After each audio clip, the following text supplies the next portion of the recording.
continuar analizando conceptos básicos acerca del curso de fundamentos de la ingeniería eléctrica, ¿no? En el video anterior habíamos hablado un poco acerca de circuitos eléctricos, algunos conceptos como resistencia, corriente, potencia, tipos de corriente, habíamos hablado de elementos pasivos, elementos activos, habíamos dado fórmulas tanto divisor de corriente, divisor de voltaje, le había explicado lo que son las leyes fundamentales, la ley de Ohm, la ley de Kirchhoff, le habíamos hablado acerca de las simbologías, cómo reducir fuentes de corriente, cómo reducir fuentes de voltaje, cómo reducir resistencias en serie, resistencias en paralelo, cómo transformar resistencias de estrella a triángulo y viceversa de triángulo a estrella. Mediante todas esas fórmulas y métodos que le había explicado en el video anterior, nosotros podemos resolver ejercicios de circuitos eléctricos. Pero ¿qué pasa si estos circuitos no se pueden resolver aplicando nuestras leyes de Kirchhoff, nuestra ley de Ohm, nuestra fórmula de divisor de corriente o de divisor de voltaje, nuestra reducción de fuentes, nuestra reducción o buscar los circuitos equivalentes de resistencias en serie, resistencias en paralelo? Es ahí donde vienen lo que son la metodología de resolución de circuitos eléctricos, donde vamos a ver métodos de malla, método de nodo, método de superposición, método de transformación de fuente, método de Thevenin, método de Norton. Todos esos métodos vamos a explicarle rápidamente, vamos a hacerlo un resumen para nosotros poder aplicar esos métodos para poder desarrollar nuestros ejercicios, ¿no?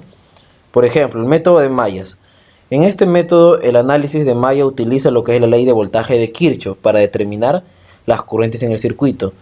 O sea, nosotros vamos a hacer uso de la segunda ley de voltaje de Kirchhoff, nos decía, ¿no?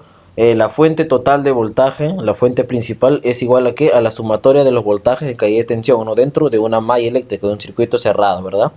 Nos dice, una vez que nosotros conocemos las corrientes, ya nosotros podemos usar la ley de Ohm para poder calcular los voltajes. Asimismo, podremos calcular la potencia consumida por una resistencia, por ejemplo, si que nos piden como dato. El análisis de malla, el número de ecuaciones será igual al número de mallas que contengamos en el circuito. Entre los diferentes tipos de modelos de circuito eléctrico podemos encontrar los siguientes casos para su respectiva resolución con este tipo de análisis de malla. Tenemos circuitos que contienen solo fuentes de voltajes independientes, circuitos que contienen fuentes de corrientes independientes, circuitos que contienen fuentes dependientes y los circuitos que contienen supermalla, ¿no? ¿Cómo se forma una supermalla? Una supermalla se forma cuando dos circuitos están cerrados mediante ¿qué? Mediante una fuente de corriente, ¿no? O sea, entre estas mallas vamos a tener una fuente de corriente que va a cerrar tanto a la malla 1 y a la malla 2. Entonces eso ya no se convertiría en una malla 1 y una malla 2, sino en una supermalla, ¿no? A continuación vamos a enumerar algunos pasos generales para la solución de estos cuatro tipos de circuitos mencionados, ¿no? Y posteriormente, ya en otros videos podríamos quizás grabar cada modelo con un ejemplo, ¿no? Por ejemplo, el primer paso que nosotros debemos hacer es asegurarse de que la red sea plana. Esto nos quiere decir que ningún conductor cruce a otro para una mejor visión, ¿no? Caso contrario será un poco tedioso, un poco difícil poder aplicar este método de solución. Por ejemplo, tenemos ahí una red plana donde los conductores no se cruzan entre otros, no tenemos elementos resistivos y una fuente de voltaje de 12 voltios. El segundo paso es hacer un esquema del circuito simple y claro, indicando los símbolos correspondientes o las fuentes, ¿no? En este caso, este sería el esquema del circuito simple y claro, ¿no? Donde indicamos los símbolos, las fuentes, los elementos pasivos, en este caso las resistencias, ¿no? Como tercer paso sería determinar el número de mallas en el circuito. Si el circuito tiene m mallas, asignar una corriente de malla en cada malla, de preferencia en el sentido de las agujas del reloj. Por ejemplo, tenemos acá, ¿qué era una malla? Era un circuito, no era un circuito cerrado por elementos pasivos y elementos activos. En este caso los activos tenemos la fuente de voltaje y los elementos pasivos la resistencia. Como este es un circuito cerrado por elementos pasivos y activos, entonces sería la malla 1. Este también es cerrado, la malla 2. Este también es cerrado, la malla 3. Una vez que obtengamos nosotros el número de mallas, se le debe asignar a cada malla una corriente, ¿no? En el sentido horario. A la malla 1, la corriente I1 horario. Para la malla 2, la corriente I2. Y para la malla I3, la corriente I3.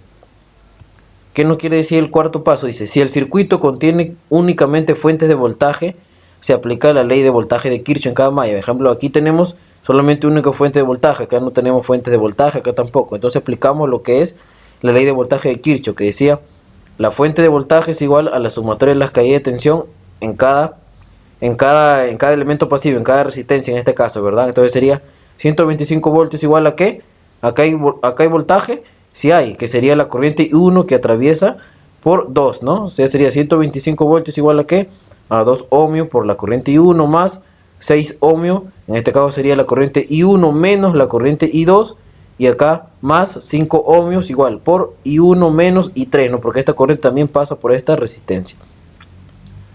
Luego nos dice, para obtener así las ecuaciones de malla, y hay que recordar que el número de mallas es igual al número de ecuaciones. Si nosotros tenemos 3 mallas acá, entonces debemos obtener 3 ecuaciones, ¿no? Quinto paso, si el circuito contiene una fuente de corriente entre 2 mallas, o sea, una supermalla, lo que le explicaba en este caso de esta forma. Si aquí esto no fuera una resistencia, fuera una fuente de corriente, estas 2 mallas se harían una sola, sería una supermalla.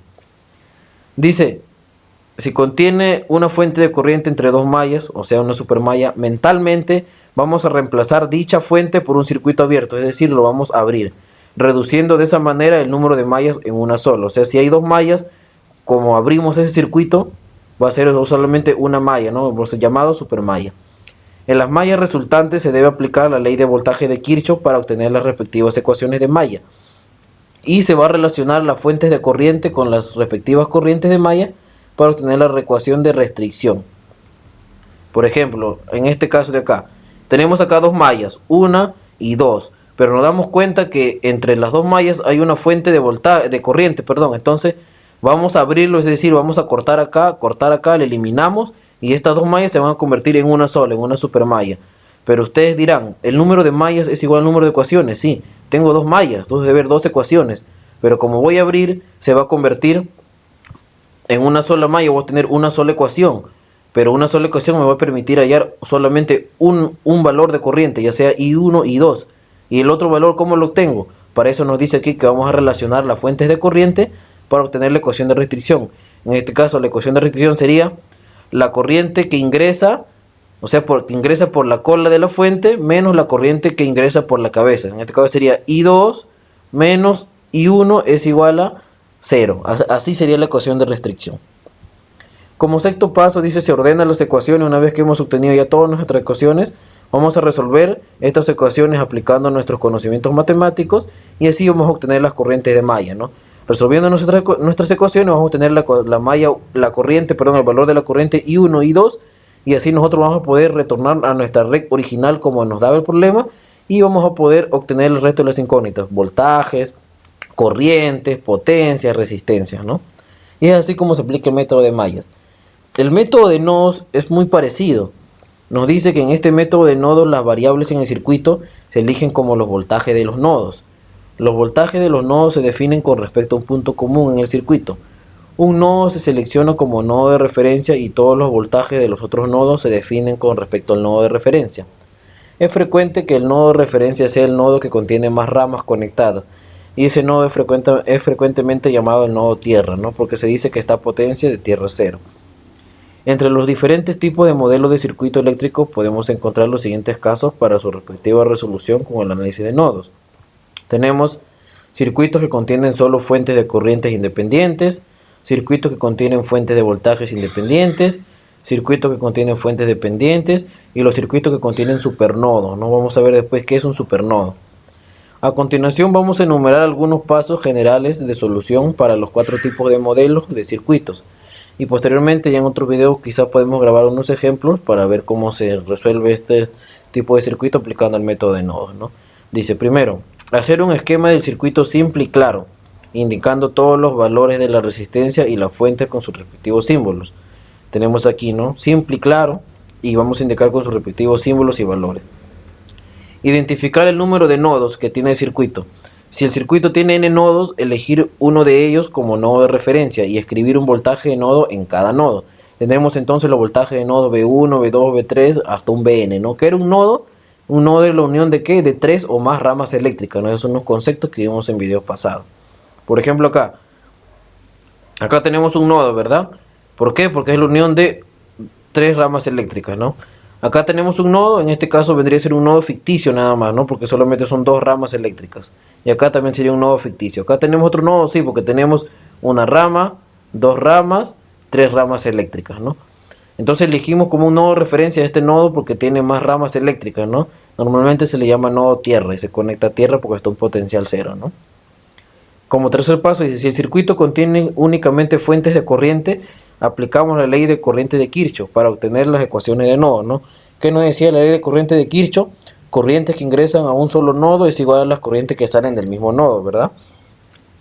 Como cuarto paso, dice, si el circuito contiene una fuente de tensión entre dos nodos, llamado supernodo, imaginariamente vamos a reemplazar dicha fuente por un cortocircuito, reduciendo de esta manera el número de nodos en 1. En los nodos resultantes se va a aplicar la ley de corriente de Kirchhoff en cada uno para obtener las ecuaciones de nodo. Y vamos a relacionar, tanto así como para relacionamos las corrientes en el método de mallas, acá vamos a relacionar el voltaje en el método de nodos para poder obtener la ecuación de restricción, ¿no? Es decir, aquí, si nosotros tenemos una fuente de voltaje entre dos nodos, este es un nodo. ¿Por qué? Porque hay tres ramas, ¿no? Una rama, dos ramas, tres ramas. Este también es un nodo porque hay una rama, dos ramas y tres ramas. Si tenemos una fuente de voltaje entre dos nodos, imaginariamente lo vamos a quitar, y a diferencia en el método de mallas que lo cortamos y lo abríamos, ya aquí lo vamos a cortocircuitar, es decir, solamente vamos a pasar así un conductor, un cable, y va a quedar cortocircuitado. Entonces estos dos nodos se van a hacer uno solo y se va a llamar supernodo. En el quinto paso se va a ordenar todas las ecuaciones que nosotros podemos obtener y se va a dar la solución, y por cada solución vamos a obtener el voltaje, ¿no? Por ejemplo, de acá vamos a obtener una ecuación, otra ecuación, otra ecuación. En caso de supernodos vamos a tener la ecuación de restricción, que sería el voltaje del lado positivo menos el negativo. En este caso sería V2 menos V3 es igual a 0. Vamos a ordenar y aplicar nuestros conocimientos matemáticos para resolver esas ecuaciones, y al final vamos a obtener los valores de los voltajes, ¿no? Tanto de V1, V2 y V3.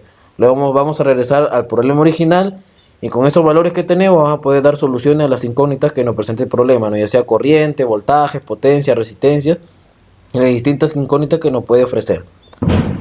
Bien, esos son los métodos más principales, mallas y nodos.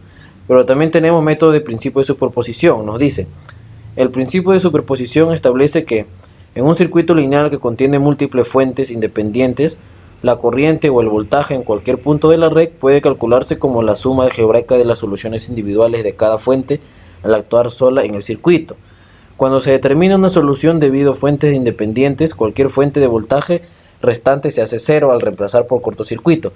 Y cuando cualquier fuente de corriente restante se hace cero cuando reemplazamos en cortocircuito para temas de voltajes y circuitos abiertos para temas de fuentes de corrientes, ¿no? Bien. Aunque la superposición puede ser usada en redes lineales que contienen fuentes dependientes, no es útil en este caso, ya que la fuente dependiente nunca se hace cero. En conclusión, este método de principio de superposición solamente se va a usar para lo que son los circuitos con fuentes independientes. Para las dependientes no se puede usar. Entonces vamos a trabajar fuente por fuente, y las demás fuentes, si es de voltaje, lo cortocircuitamos, y la fuente de corriente lo vamos a abrir, no vamos a abrir la fuente. Vamos a ver un ejemplo para poder entender. Por ejemplo, dice, en el circuito mostrado nos pide hallar el valor de V sub 0 usando el método de superposición. Tenemos que hallar este valor V sub 0. Entonces nosotros sabemos que como este está en paralelo con esta rama, quiere decir que este V sub 0 también está acá, ¿no? Entonces, por ley de Ohm, nosotros debemos hallar ese V sub 0, que por ley de Ohm sería corriente, la corriente que transita por esta resistencia, por la resistencia, ¿no? Bien, dice, ¿cuántas fuentes tenemos en este ejercicio? Tenemos dos fuentes, una fuente de voltaje y una fuente de corriente. Solución, dice, para solucionar circuitos resistivos con este método vamos a trabajar el circuito con cada fuente por separado, es decir, vamos a cortocircuitar las fuentes de voltaje y vamos a abrir cuando hay una fuente de corriente. Vamos a trabajar primero con la fuente de 2 miliamperios, o sea, con esta fuente de acá, y como con esto no trabajamos, lo vamos a cortocircuitar, ¿no? De la siguiente forma, trabajamos con este y vamos a cortocircuitarlo así.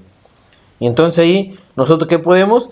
Del circuito resultante, usando solo la fuente de corriente, podemos observar que V sub 0 puede ser hallado multiplicando la resistencia por la corriente que pasa sobre ello, por una corriente que va a pasar por acá. Esa corriente puede ser calculada usando la fórmula de divisor de corriente, estudiado anteriormente, en el video anterior, ¿no?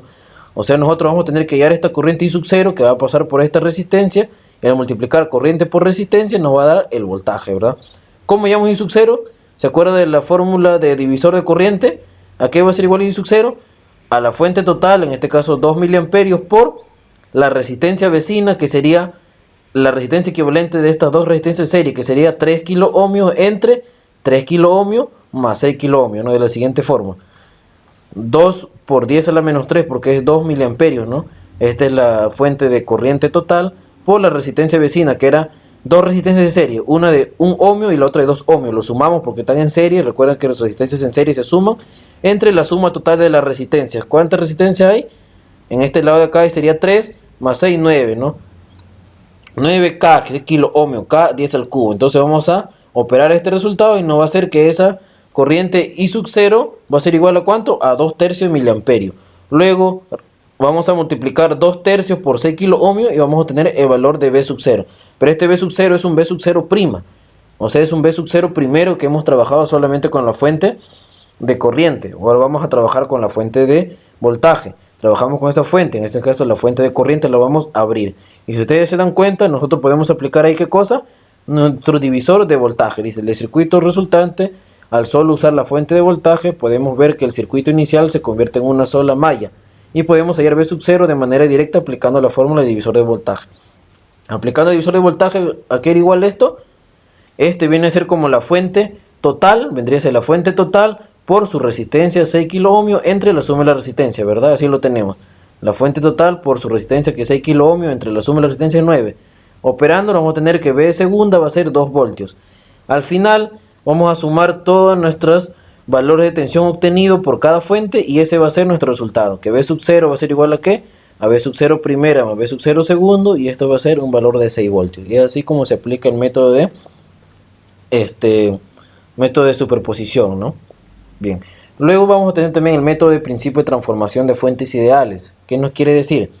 Este método se basa en intercambiar un modelo de fuentes de voltaje por un modelo de fuente de corriente o viceversa. Es posible intercambiar una fuente por otra con tal que sea equivalente, es decir, cada fuente produce exactamente el mismo voltaje y corriente para cualquier carga que esté conectada a sus terminales. Este método también solo es aplicado para circuitos con fuentes independientes. La transformación de fuentes es la siguiente. Fuente de voltaje real, lo tenemos así, una fuente de voltaje con una resistencia, y la vamos a transformar a una fuente de corriente con la misma resistencia, pero en paralelo, ¿no? Pero esta fuente de voltaje, para ser fuente de corriente, vamos a dividirlo, ¿no? Por ley de Ohm. Corriente es igual a ¿qué? A voltaje entre resistencia. Y si tenemos en fuentes de corriente, una fuente de corriente con paralelo con su resistencia, y la vamos a transformar a una fuente de voltaje en serie con la misma resistencia. Pero para la fuente de voltaje nosotros necesitamos multiplicar el valor de la fuente de la corriente por la resistencia, no por nuestra ley de Ohm. Ejemplo, dice, hallar en el circuito mostrado usando el método de transformación de fuentes I sub 0, nos piden hallar este I sub 0, entonces vamos a aplicar, ¿no? En este método debemos transformar la fuente de corriente en voltaje y viceversa, siempre con su respectiva resistencia para no alterar el circuito. Otro punto que debemos tener en cuenta es que la incógnita no debe desaparecer al momento de transformar la fuente. Empezamos a desarrollar reduciendo al máximo el circuito, obteniendo resistencias equivalentes si es que tenemos conectados en serie o en paralelo, ¿no? Por ejemplo, tenemos acá resistencias en serie, lo reducimos, ¿no? Y esto va a ser igual a ¿qué? A 6, porque lo vamos a sumar, ¿no? Dice, aplicando transformación de fuentes en la fuente de corriente con la resistencia de 6 kilo ohmios. Es decir, aquí vamos a aplicar una transformación. Aquí va a estar una fuente de corriente en paralelo con esta resistencia equivalente que va a ser 6, ¿no? Entonces vamos a aplicar una fuente de voltaje y su misma resistencia. Y va a quedar de la siguiente forma, ¿no? Este lo habíamos reducido, habíamos sumado y vamos a aplicar ahí la transformación de fuente. Y vamos a tener la fuente de voltaje. ¿Cómo ponemos su signo? La cabeza siempre es el más y la cola el menos. Aplicamos por ley de Ohm. Para el voltaje sería 2 por 2 miliamperios por 6 kilo ohmios, 12 voltios. Y la resistencia, ¿cómo se ponía? Esta misma resistencia ya no en paralelo, sino en serie. Y va a seguir conectada a esta fuente de voltaje, a la resistencia de incógnita. Y acá también nosotros vamos a poder aplicar otra vez una transformación a fuente de corriente, y acá vamos a poder reducir estas dos fuentes, no vamos a poder reducir. Dice, realizamos reducción de fuentes de voltaje en el lado izquierdo y en la derecha aplicamos transformación de fuentes. La fuente de voltaje le vamos a dividir entre la resistencia para obtener la fuente de corriente resultante, y la dirección de la corriente va a depender de la polaridad, hacia arriba siguiendo el signo positivo, ¿no? Así como le digo, Vamos a aplicar acá transformación de fuentes a corriente y acá vamos a reducir estas dos fuentes, ¿no? ¿Cuál es mayor? ¿Verdad? Sería menos más menos. Entonces voy a restar 12 menos 6 sería 6 voltios y la polaridad va a ser de la siguiente forma, menos y más. Y va a quedar de la siguiente forma, así. Menos más, 12 menos 6, 6. Resistencia 6 kilo ohmios, la resistencia de 2 kilo ohmios con su incógnita y acá la transformación a corriente, ¿no? Por ley de Ohm la corriente era igual a ¿qué? A voltaje entre resistencia, ¿no? Sería 3 entre 6, 2. Perdón, 3 entre 6, 1 medio, ¿no? De miliamperio. Y la dirección de la corriente sería siempre la cabeza es el positivo, no sea para arriba. Ahora, ¿qué voy a hacer acá? Acá lo que puedo hacer es yo transformarlo a corriente, ¿verdad? De la siguiente forma. Eso voy a transformarlo a corriente y va a quedar de la siguiente forma. Y lo que voy a hacer es, voy a reducir estas dos fuentes de corriente. ¿Cuál es mayor? 1 miliamperio, ¿verdad? Con el signo para abajo va a quedar 1 menos 1 medio, sería 1 medio para abajo. Esto de acá, el 6 lo voy a reducir. Como son dos resistencias iguales en paralelo, según nuestro video anterior, aquí era igual a la mitad, ¿verdad? Porque son en paralelo. Y va a quedar de la siguiente forma. Así, ¿no? La resistencia que sería 1 menos medio amperio sería medio miliamperio. Como este es mayor, la dirección hacia abajo. Esto en paralelo, como son iguales, sería 3 la mitad. Y acá tengo el I sub 0. ¿Y qué voy a aplicar acá? Aplicamos divisor de corriente, ¿no? Aplicamos divisor de corriente y ya tenemos el valor de I sub 0, ¿no? Que sería menos 3 miliamperios, ¿no?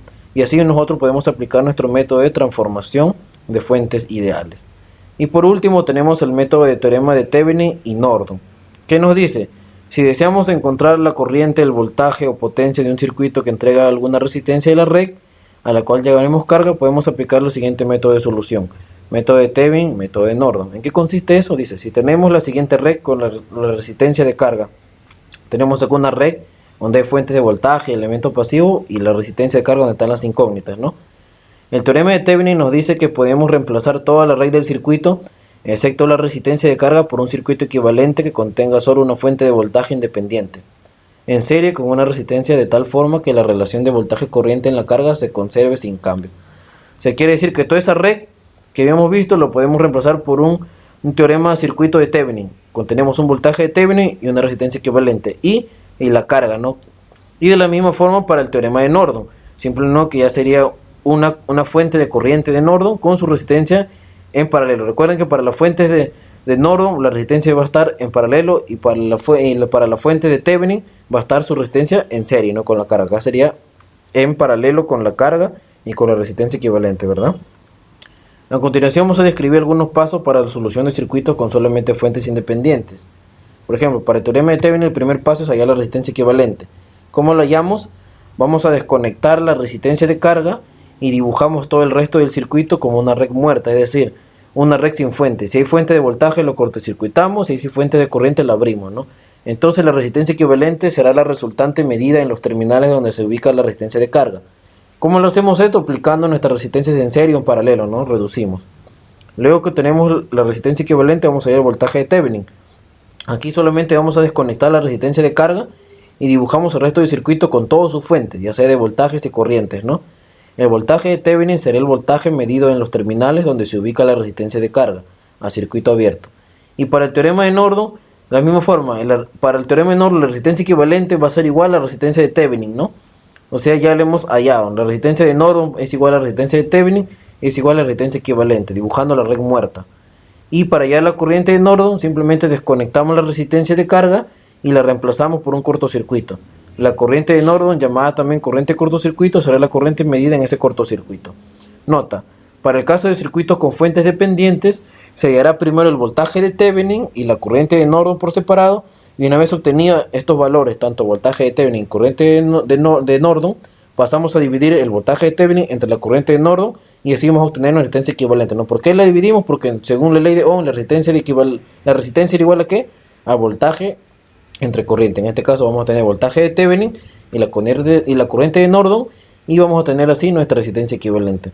Bien amigos, eso ha sido todo por este video. Continuamos en los siguientes videos para seguir hablando acerca de conceptos básicos de circuitos eléctricos. Gracias.